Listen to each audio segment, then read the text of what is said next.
Heyo, kembali lagi ke channel saya. Nah, sebelum kita ke soal selanjutnya, pembahasan soal selanjutnya, yuk saya kasih waktu dulu untuk kalian klik tombol subscribe bagi yang belum subscribe, like bagi yang belum like, dan share ke seluruh kontak kalian ada di media sosial. Supaya apa?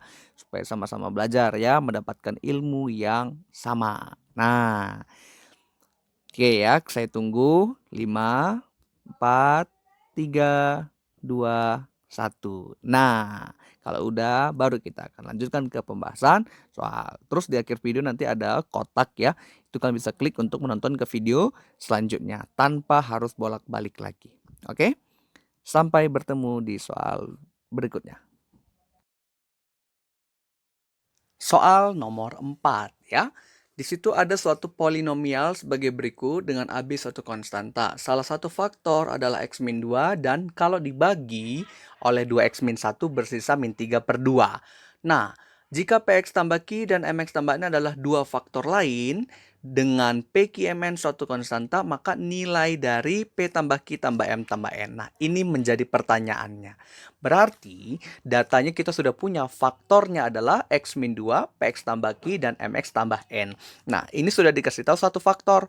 Berarti kalau dibagi dengan ini, teorema sisa ya, berdasarkan teorema sisa, hasilnya sisanya 0. Maka kita gunakanlah metode Horner untuk mencari bagaimana sih formula hasil bagi dan formula sisanya. Nah, berarti kalau dia X kurang 2, maka ini nanti 2 ya. X kurang 2 sama dengan 0. Berarti di sini 2. Maka ini turun 2, kalikan ini 4, jumlahin A plus 4, kalikan 2A tambah 8, kemudian tambahin 2A tambah B tambah 8, lalu dikali 2, 4A tambah 2B tambah 16, maka dijumlahkan 4A tambah 2B ditambah 10. Nah, inilah yang menjadi sisanya ya.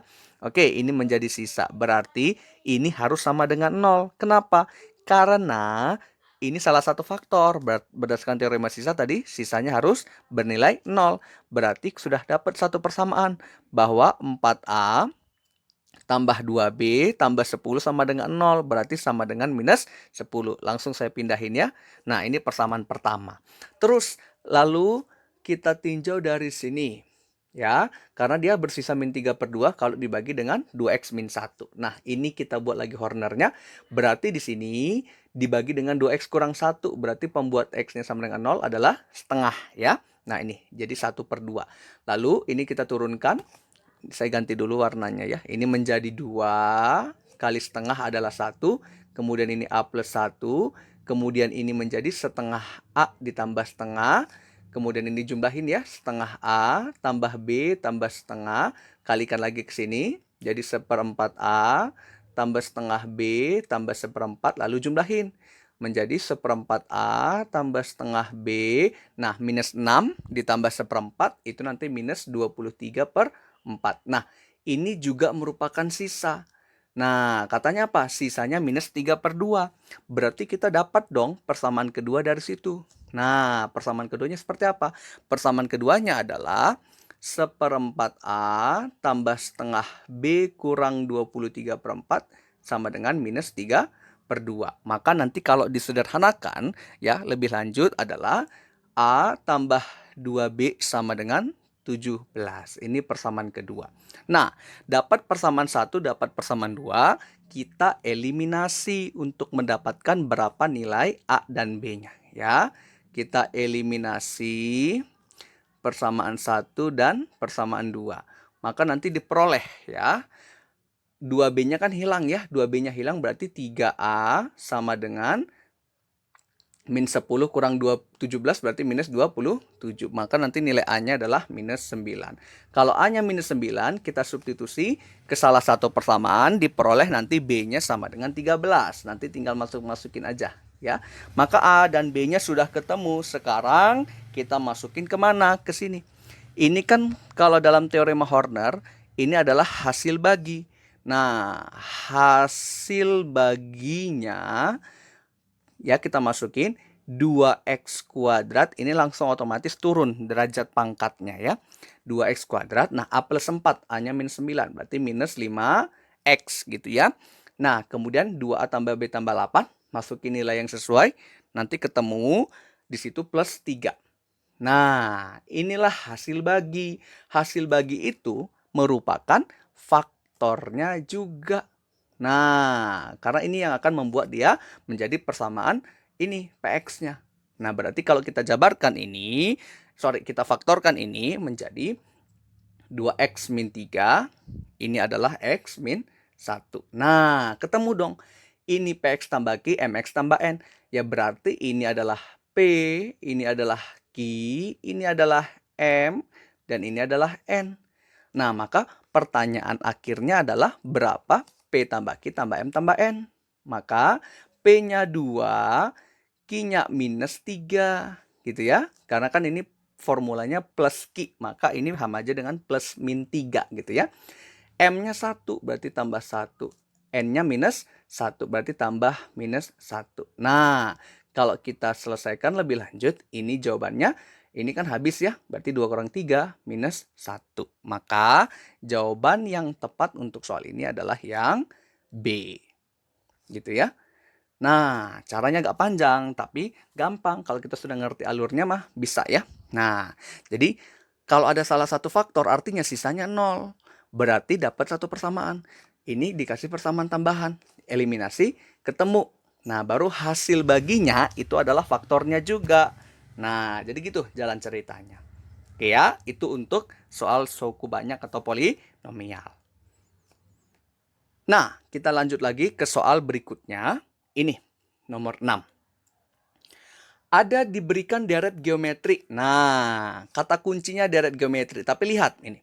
Ada titik-titik loh, berarti ini deret geometri dan deret tak hingga ya. Dengan interval A sebagai berikut. Jika A min 7 dan B membentuk barisan geometri baru, maka nilai 2A tambah B. Nah, berarti langkah pertama kita harus tahu dulu berapa nilai A-nya yang sesuai. Baru nanti ketemulah nilai B. Dapat A dan B baru ke sini. Nah, gitu jalan ceritanya. Ya, maka langkah pertama kita tinjau dari deret tak hingga. Nah, deret tak hingga. Deret tak hingga berarti informasinya ini adalah suku pertama, berarti A-nya adalah 1. Kemudian rasionya atau perbandingannya.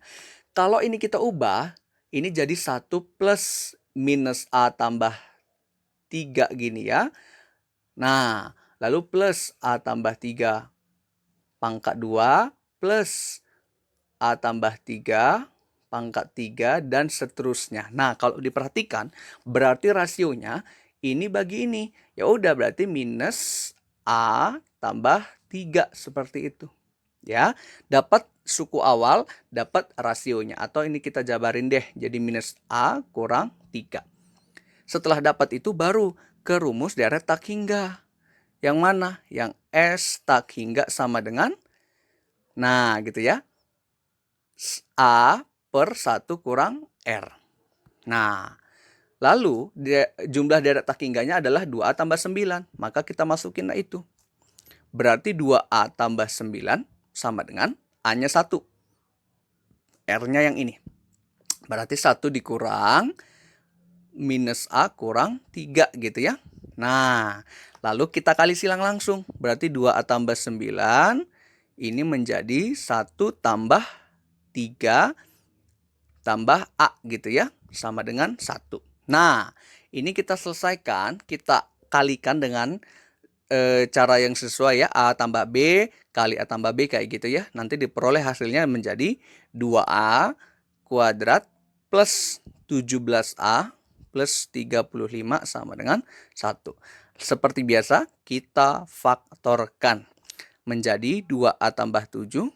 Ini menjadi A tambah 5. Sama dengan 0. Sorry, ini 0 ya. Ini 0. Nah, ini nanti jadinya 0. Oke, gitu ya. Nah, setelah dapat itu baru kita ketemu dua nilai A kan. Nah, ada dua nilai A yang memenuhi. A1 adalah minus 7 per 2. A2-nya adalah minus 5. Nah, sesuai dengan syarat kita lihat. Bahwa A-nya berada di interval ini.